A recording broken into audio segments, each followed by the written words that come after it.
As I told you, we met in the framework of our Erasmus project, and Erasmus project, the title of which is STEAM. We were doing some activities. You did in your country some activities, but this is something like informal meeting, just because we haven't had an ability to travel to meet each other, so just to get acquainted. So we decided that we are going to arrange our meeting in 3 parts. So the first part will be just for 10 minutes. I will try, if accidentally, when I prepare breakout rooms, there is a teacher in breakout room, please leave that breakout room, because I want students to feel easy, comfortable, without any teachers, that they could simply chat with each other. So what I have prepared is, just let me see, I have prepared an activity. My students, if you will not understand, my students will explain to you. This activity is called, wait a second, let's hope. Can you see? Yes, this activity is called 3 Truths and a Lie. So this is an ice-breaking activity, simply to better to know each other. So when you appear in a breakout room, please try to introduce yourself, saying like facts about yourself, and there should be 3 facts that are true and 1 that is a lie. And then the others in the breakout room will try to guess which fact is a lie. So 3 true, for example, let's say, as I said, before, was giving an example to my students. My name is Lina. I come from Lithuania. I am 72 years old. I live in a nice flat, something like that. Yes. And then someone has to guess, which one was that lie. So is that clear what you will have to do? If it's not clear, then, ask my student, because I will try to put in each room the students. So did you manage to find out your names and at least to say hello? Yeah. Oh, yeah. Okay. More or less. No, of course, it's not. You cannot compare it to physical hellos, but well, more or less. Now this is the situation. So it's nice that at least you can guess, from the names what country you represent. And I think, we are not going to just waste our time, and we will move to our presentation. So if you allow us, I will ask my students to start, and we have prepared for you more presentations. One presentation is on water energy, like brief situation of water energy in Lithuania. And some sound. Maybe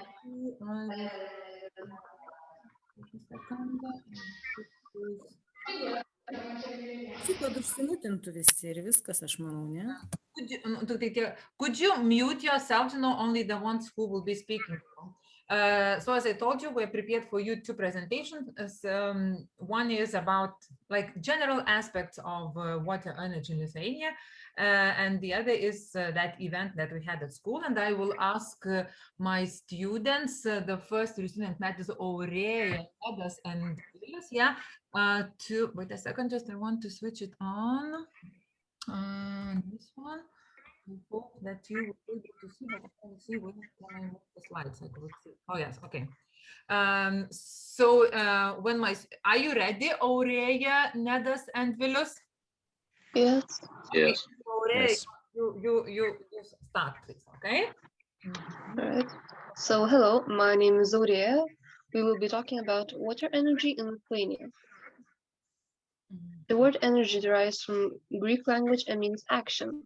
One type of energy can become another type of energy, although the energy itself never comes from nowhere and never disappears to nowhere. So, what in the modern world is impossible without? Energy, of course, such as electricity, heat, and transport. Here we can see that all types of renewable energy are used for producing electricity. Earth, biomass, and solar are used to produce heat, and fuels are produced from biomass. Hello, my name is Nellis, and I'll continue from here. Lithuania has very limited energy resources of its own, and geographic location has several disadvantages for extensive use of most of the RES. Lithuania is a low-lying country, having just 99 kilometers coastline. Climate is transitional between maritime and continental. The rivers do not have large flows and may be frozen up to 3 months a year during the winter. Generally, the Lithuanian landscape is not favorable for hydro energy production. High dams are not available in most cases, and even comparatively low dams cause flooding of large areas. About 57% of Lithuania lies below 100 meters to sea level, and only 2.5% lies above 200. Due to changing precipitation, in air temperature patterns decrease in the annual and seasonal runoff of rivers and observed, which provides uncertainty for hydropower generation in the country. Therefore, it is possible to generate only small-scale hydropower capacity up to 40 megawatts. There are currently 98 operating hydropowers that are installed on 57 rivers. At present, we currently have 82 small and 2 large hydropower plants that generate electricity in Lithuania, and those 2 large ones are in Kruonis and Kaunas. Ναι.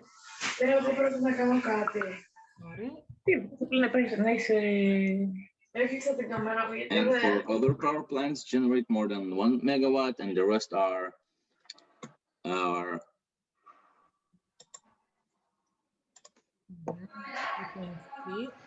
very small power generation capacity projects.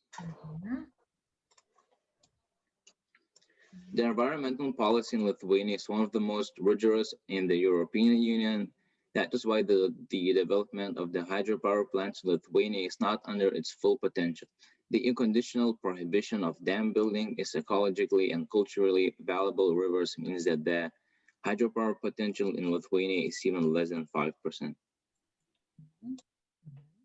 Hello, my name is Ulis, and I will also continue the presentation.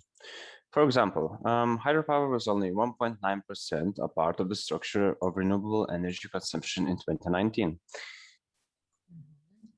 As for conclusions, the renewable energy today is seen as the remedy for all these problems: climate change, pollution, lack of energy, energy dependence from mineral oil.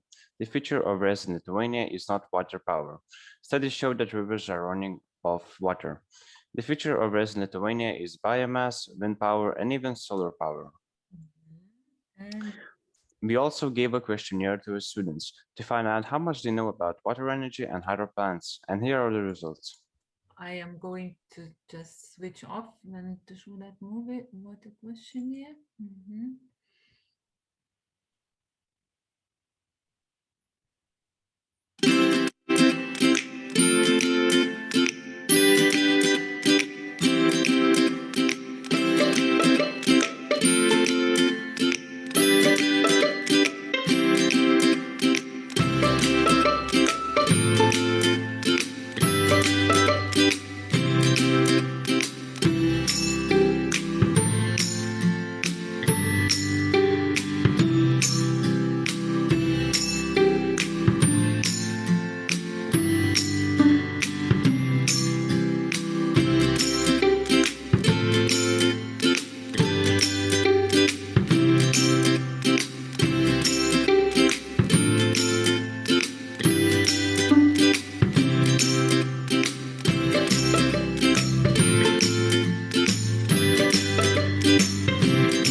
Okay.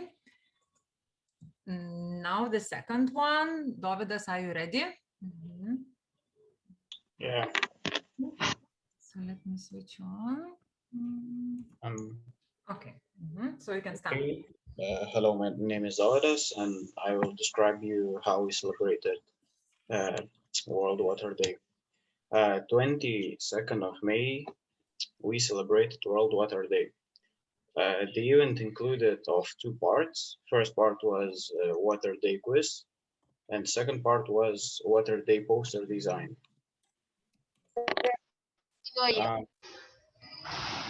In this slide, you can see participants.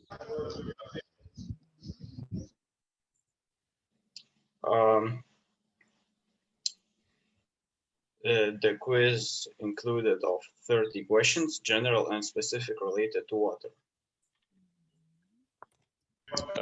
In this slide, you can see quiz results.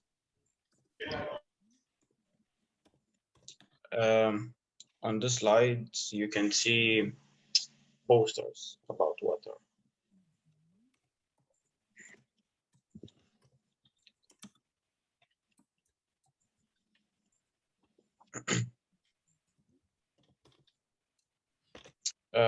And the final results table. And the winners is first B and second engineering class. Also during the week, we did water experiments, and now you will see video of experiments. Okay, so I will show what experiments.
So that was all from us.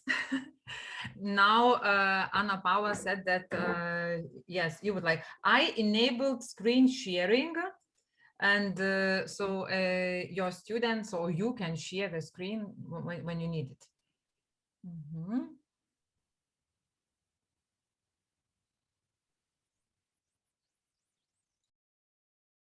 Okay.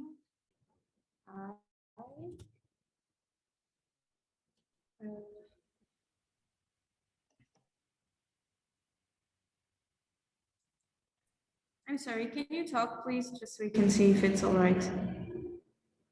Now we still don't see anything. No one is being shared. Oh, no, we know. We're just trying to understand if we could hear you. Ah, yeah. Okay. We Thank hear you. you. We hear you. Thank you. Okay. Mhm. Sim, sim. When you share the screen, make sure that if you have a sound in your presentation, that you press, share computer sound. Mhm. Mhm. Mhm. Okay. So can you? Now, Okay. yes. Mhm. Okay, so I'm Manuel and she's Maria. and we are both from Portugal, from Paredes. Our school is Escola Secundária Fernando Lopes Graça. And we are going to talk about wave energy in Portugal, what existed and what exists now.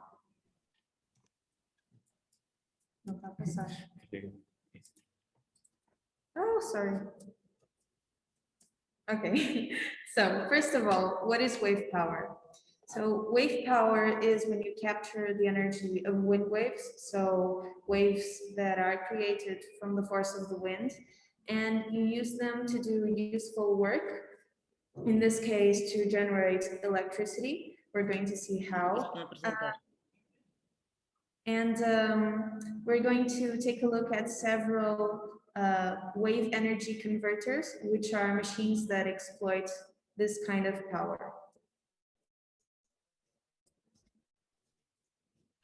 In general, it all works more or less in the same way. There's the force, as you can see in the beginning. This can be water or just air under pressure. Then this turbine doesn't always exist in this way, but there's always a spins shaft and a spin generator that creates energy by the spins with immense and other components. Then this electricity is created and is brought to the shore to be kinetic energy creates energy of equals energy of motion creates electricity. So the key factor that allows us to use the energy of waves to promote electricity is their motion. So that's what we take advantage of. And this is just an example, of course, but there are many ways to convert this motion into electricity.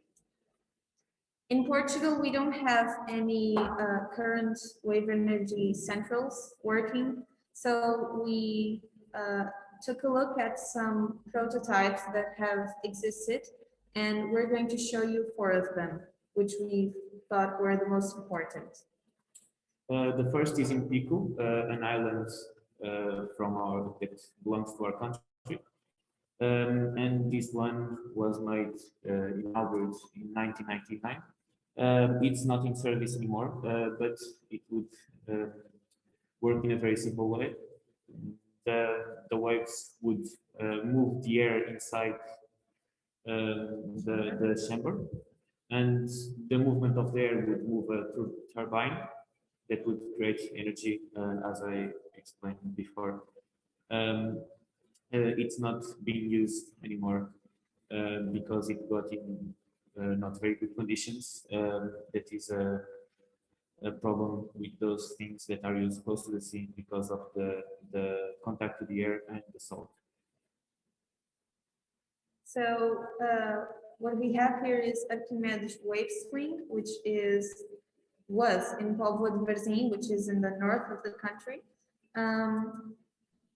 Basically, this technology works because we have here a bell, it's called a bell, and it's this moving part that we can see. What we're seeing here is what will go underwater, so kind of like this drawing to the right. These they were four columns around the main structure were filled with air, and then they took the air out so they could plunge it into the sea. And basically, as we can see here, when we have high pressure that results from a lot of water on top of it, so when the wave is bigger, the bell has air in it that is compressed, and so it goes downward. And when the opposite occurs, the bell goes up, and in this case it's not a spinning movement, it's a down and up movement that generates electricity. So this is the Pelamis. Pelamis is a type of snake in the sea, and it was given this name because it looks like a snake. This was used also in the north, in Pavlodverzin. And the way it worked was two parts would have a joint in the middle, and when the parts, because of the waves, went up or down, the joint would stay without moving. So it would also have a pressure chamber inside, and if the other parts went up, the pressure would be lower inside. If they went down, it would be higher. So this movement between higher and lower pressure would create energy. Yes, I would just like to add that this project didn't work very well because it only lasted 2 months. So at a certain point, there were a lot of algae and other factors that meant it couldn't work properly. And because we were in an economical crisis, when it was shut down, we couldn't run it again. At least here in Portugal, but in other countries like in the UK, it was used and it worked better because they have different sea conditions, and so it worked better. So the final prototype we're going to show you is the wave roller in Peniche, which is also, well, this one is more central. And we had kind of two wave rollers. We have the first prototype, which had 3 of these unities, which are basically like this, and they sit on the bottom of the sea, and it's their movement when the waves come that generates electricity. So in this case, it's a different type of movement, and we've seen that it's that movement that allows us to generate electricity. We can see here on the left bottom, the first one with 3 unities, and then the second one, which is right here. And this is what will go to the bottom of the sea. So right now it's afloat, but then it will be as it is in the picture. Now we're going to take a look at some pros and cons of this type of method for collecting energy through wave power. Well, there are a lot of pros, but there are a lot of cons as well. The first and probably more obvious is that there is low pollution generation, unlike methods like coal burning. And there's always energy supply because the sea never stops. Also, there's low wave speed required, so even in calm seas, this would work. There's no land surface occupied. It's all in the seabed or at the surface, but all in the sea. No noise pollution for humans, although there's a lot of noise for fishes and other marine animals. Low visual impact. Usually, or it's like the Pelamis, the red snake.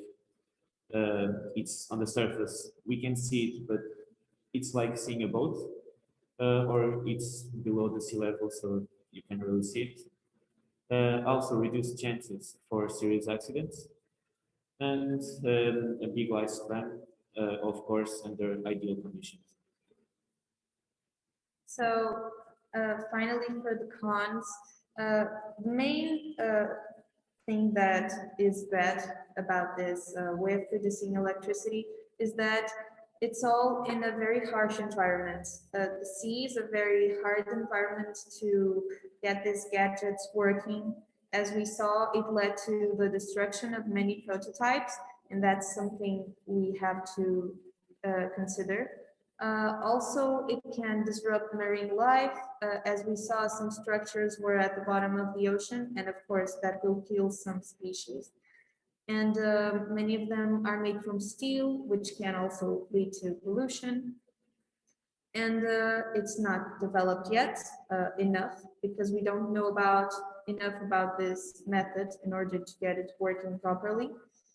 So it's also very costly.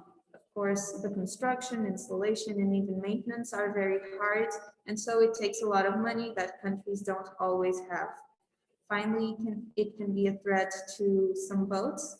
And although it can have some impact on tourism, it can also be taken advantage of. We had another prototype that we didn't show you, that they did a collaboration with tourism companies to get the tourists there and enjoy the gadget and try to understand how it works. So it could always be an advantage.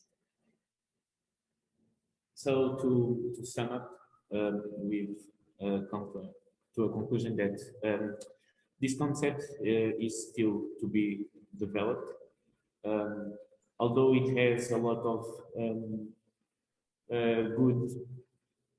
good sides, as we saw, and some of the cons could be not ignored, but we could solve them. So it's a concept worth of investment. Thank you. Thank you very much. Thank you. Okay. So, who would like to continue?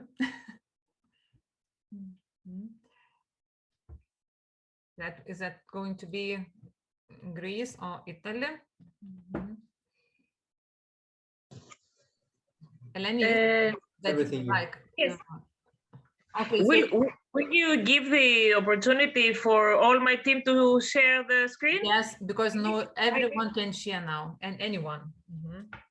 Yes, they can share. First of all, I would like to say that we didn't prepare a presentation on water energy in general, because we think that this is what we are going to present when we come to Lithuania. So we decided to show you a very special aspect of water, what water means here in Chania through the centuries, as a means of civilization, as a means of life-giving, as a means of religion and purification. Maybe your imagination is in a hit now. We will show you some aspects of what we construct to use water for all these purposes. My team is ready to share the screen. Slow. So yeah, my name is Nick Georgiou, and I am from Greece team. Now, wait. Yeah, I'm going to present you the water as a source of inspiration and civilization, life, and purification in Chania, with my team, of course.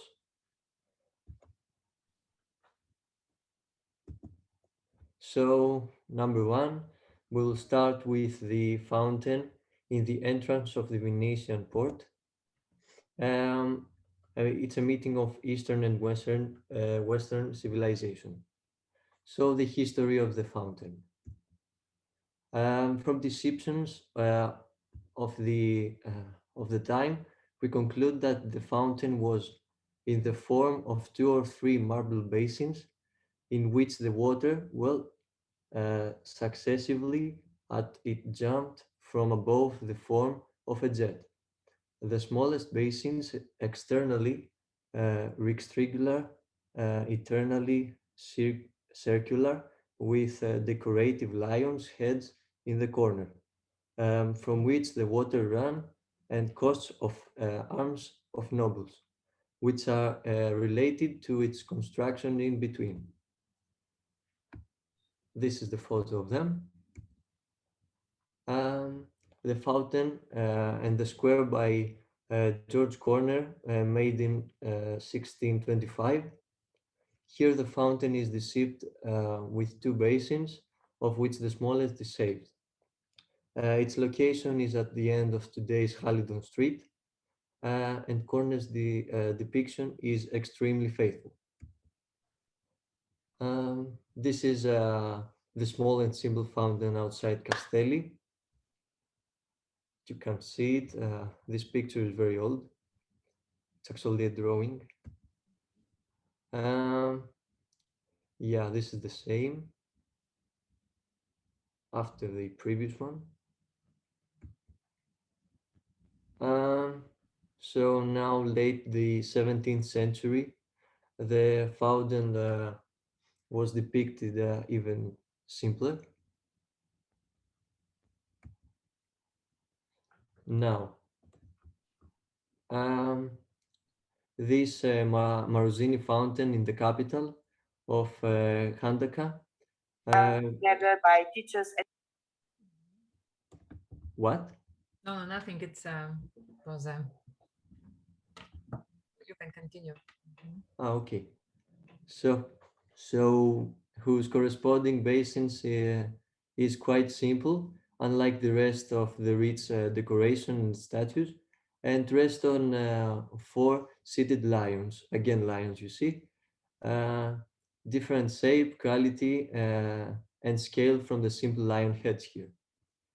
So yes, the fountain designed by Matthäus Merian, which is with the Sigue of Chania in 1645. We don't know the exact ages, and yeah, this is the fountain designed by Marco Boschini in 1651. And now the Ottoman period. Who of my volunteers want to continue?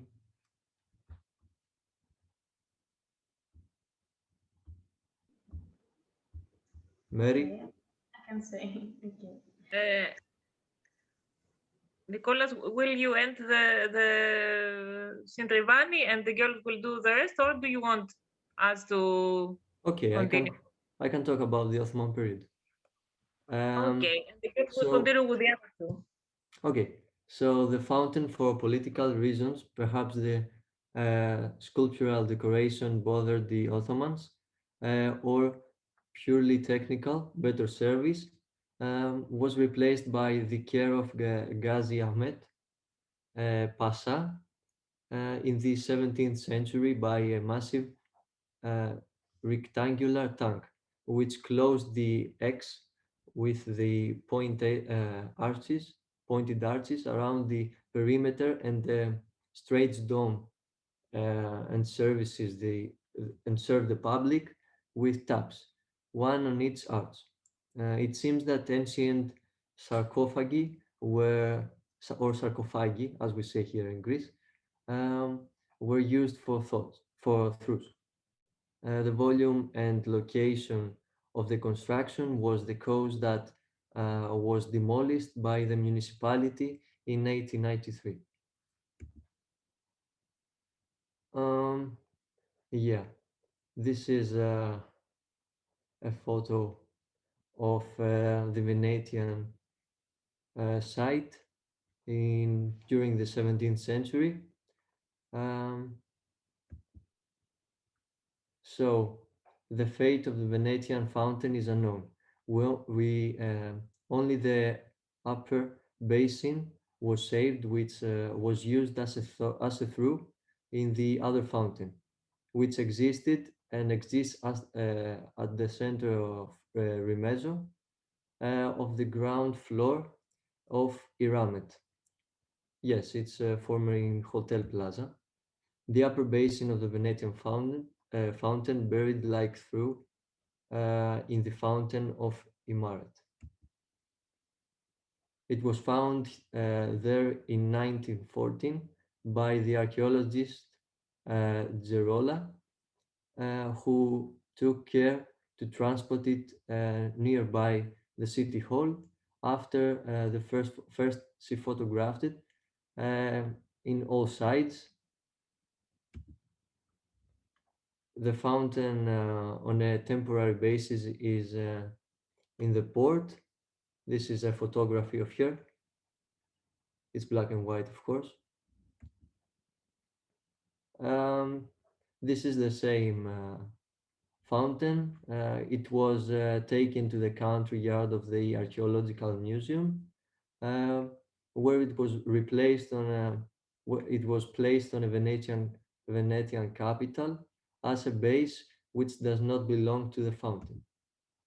The upper basin of the Venetian fountain, a work typically manneristic, provincially in nature with decorative lions, heads, and coats of arms. The base is capital of another origin. As you see here in Crete, we love lions. Yeah, this is the fountain in the museum. So yeah.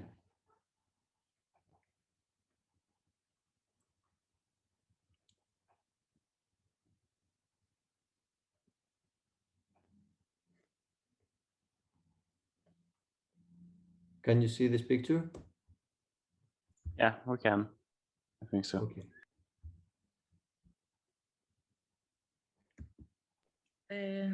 Nicholas, do you want me to? What? Is it okay? Yeah. Okay, yes. Yeah. The demolition by the municipality of the characteristic Ottoman fountain from the country yard. This is the only picture that we have.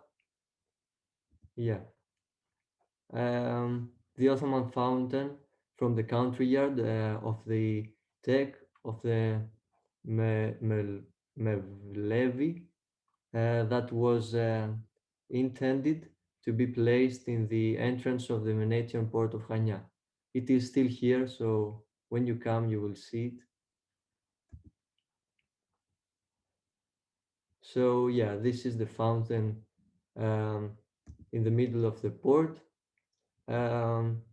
It's simple marble, and the place that it was finally placed. It's an everyday sightseeing. So apart from the small basins loaded with decoration, we ignored the rest, and any approach would arbitrary and unethical. And now it's the second part of the presentation. Hi, my name is Olympia, and I'm going to talk about the municipal aqueduct of Chania.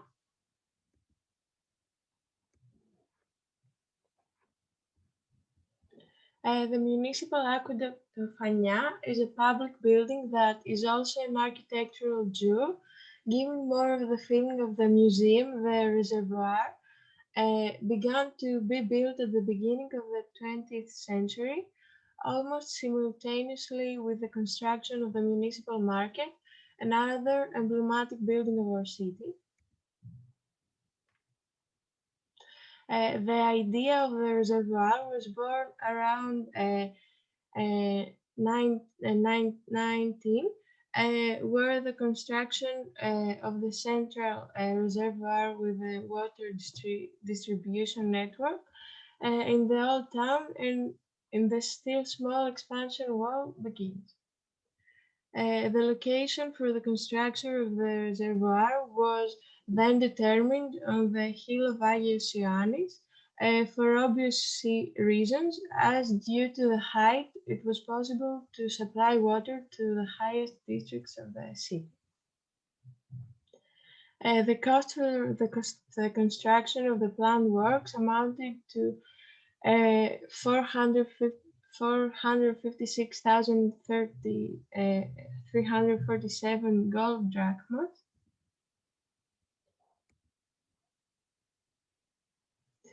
The construction of the imposing stone building of the aqueduct, which dominates the district of Ai Yannis, began 108 years ago in 1913, while it was built in 1927 in an area donated by George Zouroff.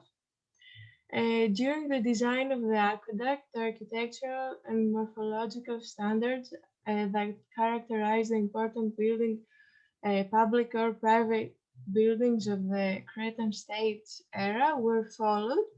We remind you that Crete was integrated with Greece on December 1st, 1913. And also, due to the importance of the project, the best craftsmen of the area were recruited, while the architect Mundakis worked for the design of the building, and the same architect supervised the construction of the municipal market.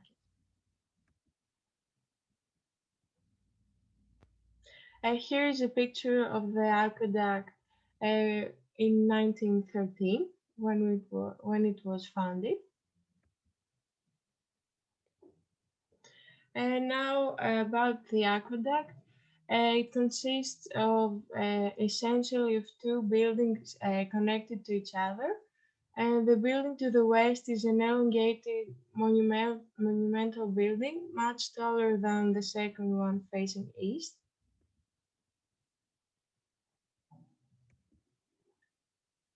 The building facing east in the square was constructed of obvious, carefully carved stonework. The organization of the faces was done on strict axes of symmetry. And apart from the stone, the Santorini coating was used for the construction of the building, a typical building material of that time, and a sample of the quality of construction and the durability over time. Santorini is a small island in Greece. The interior is really impressive and shaped according to the standards of large tanks, with systems of pillars that have arched opening. Here are some pictures of the inside the aqueduct. And for all the above reasons, the Service of Modern Monuments of the Ministry of Culture declared both the building of the aqueduct of Ai Yannis and the surrounding area as a historical monument and work of art, because it is a very important special building of the Cretan state era, valuable for study of the evolution of architecture of the place, while at the same time it is a reference point in the historical memory of the inhabitants of the city of Hania. That, in other words, this is one of the most important buildings of the cultural heritage of Hania from the last century.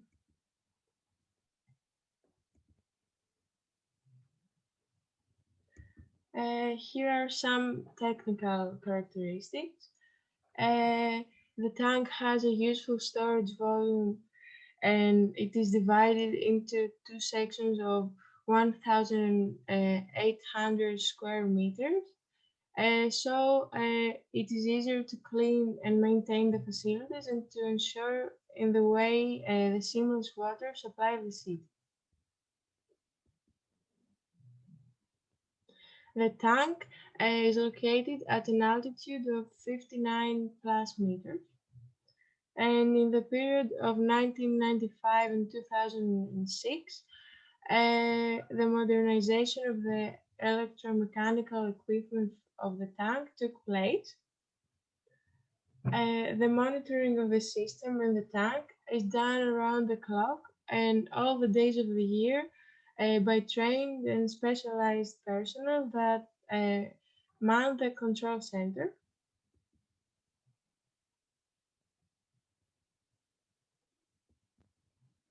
Here are the tanks. And throughout the school year, educational visits are made to the aqueduct by students of kindergartens, primary schools, gymnasiums, and lyceums, as well as students of the Technical University of Crete.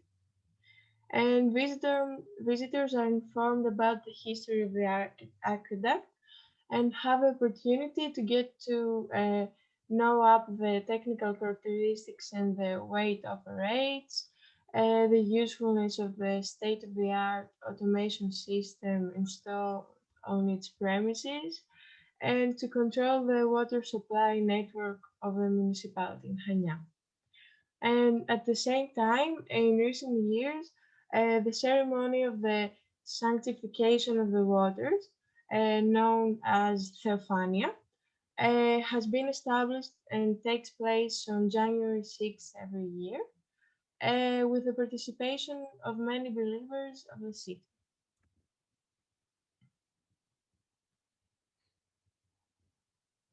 Here is Theophania.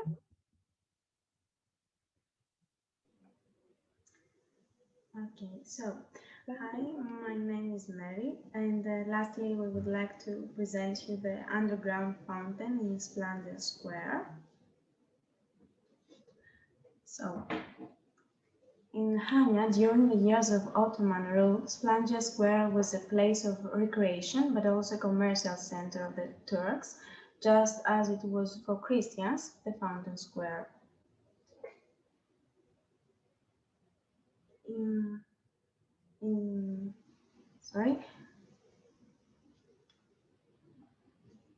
Chania during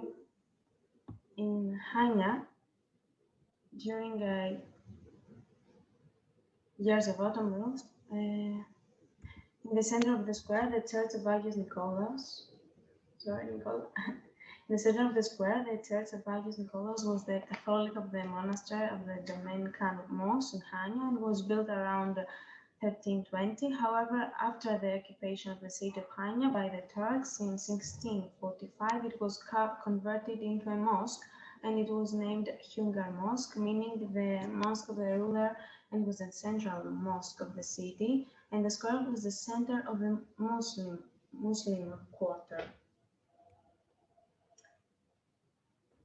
In the middle of the church, in the middle of Sorry, wait. in the middle of 17th century. Where are we? Here. One more. Okay. Okay. In the middle of 17th century or the beginning of the 18th century, the large underground fountain of the mosque was built, which certainly communicated with the old tanks. The 27-step staircase lead to the underground fountain, where, in addition to the water supply, the Muslims went down to wash their feet before entering the mosque. It is an impressive monument with a sculptural decoration, which communicated with the Venetian tanks of the area. Next picture.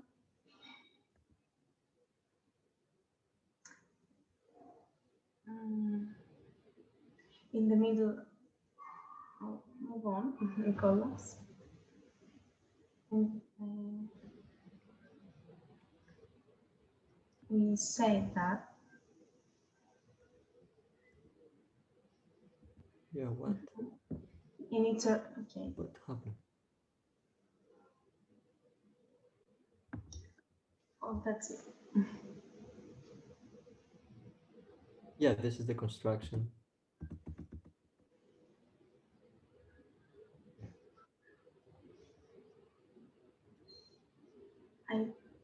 I told that earlier. Okay. This one. Maybe I'm showing something else, which it doesn't serve. I don't know why.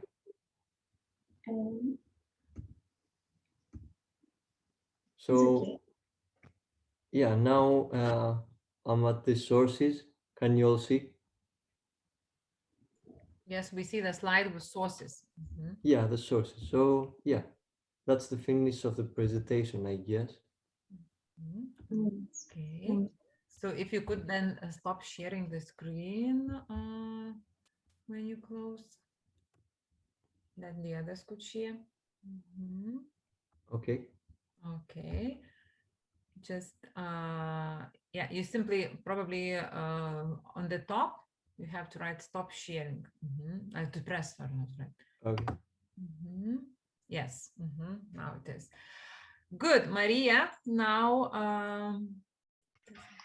Yes. yes. Lina, we have only a few minutes, I think. No. You can stay as long as you wish. Okay. No, my students try to present our activity that is focused on water in general, not in the use of water in Italy, because they are working now in another presentation for the meeting in Lithuania about water, the central, the hydroelectric water and so on. We work on these activities for the Water Value Day on 22 on March 22. Yeah. And we present the class worked in different topics related to water. Now, Gabriele, show you two topics. Okay. Water footprint. The water footprint is an indicator that shows the consumption of water to produce 1 kilogram of product, and can be different things, like for example the food, or maybe meat, or every kind of thing as a water footprint. And here I have the foods based on plants, and why it is better to eat more vegetables. As we can see in these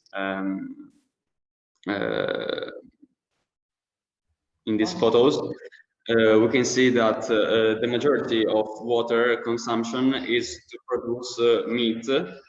And so a healthy vegetarian diet requires 50% less water to produce than a typical meat-heavy diet.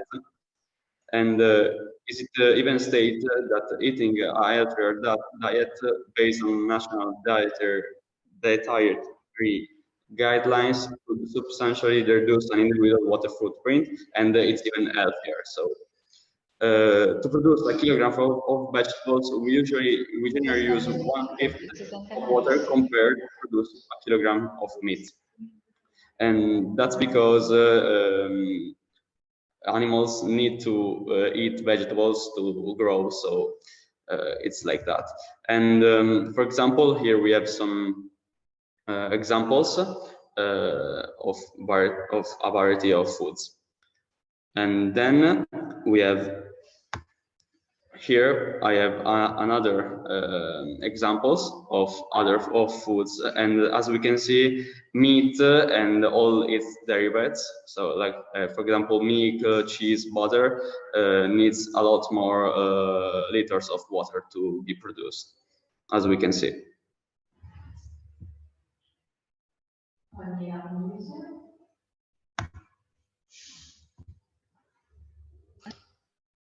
Okay. Okay. Perfect. Yeah. Okay, can you see? This is. Oh.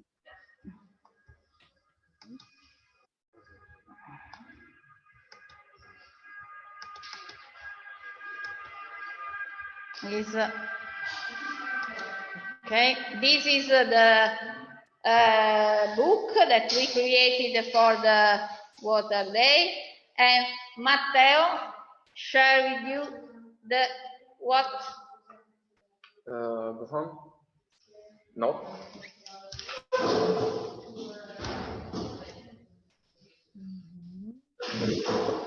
And today I'm going to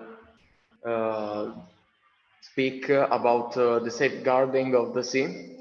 Our planet is cover about 70% of water, and today we have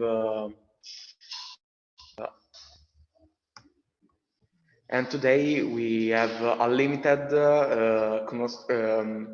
knowledge of our sea and ocean, because we explored about 76% of the ocean, and the biodiversity of this planet is in a great difficulty because the climate change about the pollution and the ocean acidification. For example, I put two images of the Baltic Sea before and after the pollution. Before the pollution, we don't have we don't see the plant sea in the water, but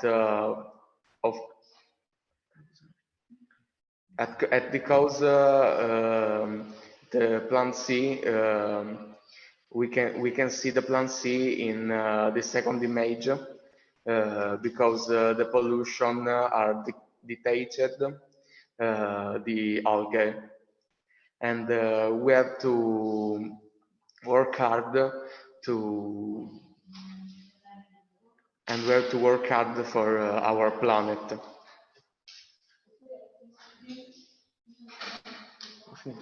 And I finished. And together with all the teachers from the 4 countries, we have prepared for you something like, it's not Kahoot, it will be on quizzes, very, very general questions, and it's very short, just because it depends on how fast you will do that quiz. And why we wanted to do that quiz, because for the 3 winners, if the winners are from Lithuania, one of them, or if I am going to send some small presents from our country, if our students have one of them first places, then I will give the presents to them.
we can see, we have 3 winners.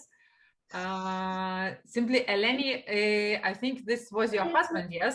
You know, as we don't have number 4 as well. So we have Julia from Italy, we have Gabriela from Lithuania, and then let's take Elena from Greece are the 3 winner students, you know, and I am going to send some small presents to them. Okay, so thank you. I hope you know that you enjoyed the questionnaire. This was actually made not well, the questions, each teacher sent the questions, so your teachers thought of what you could know and what you know. So thank you a lot. You know, we kept you 2 hours. I'm sorry, you know, but we planned 1 hour and a half, but we kept you 2 hours. I hope that our next meeting will be in other conditions, and that students will have more possibility to be together. They will have more possibility to spend more time together, even doing these quizzes, not online, but physically being together. And if you still want to ask something, you can ask. If not, so I wish you very pleasant week. Enjoy, and hope to see you very, very soon in our first meeting in Lithuania. But Lina, may I sorry with you for our connection, because it's very, very worse, the condition here. Can we send you the presentation? Yes. You know what to Yes, put on yes, the. we will put them on the Twinning. Eleni probably will I will send to Eleni, you know, that you will put it Twinning.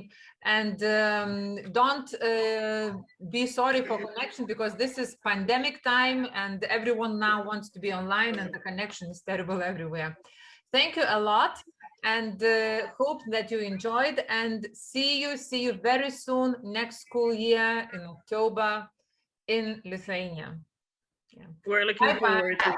Thank you. Bye-bye. Bye-bye. Bye-bye. Bye. Bye-bye. Bye.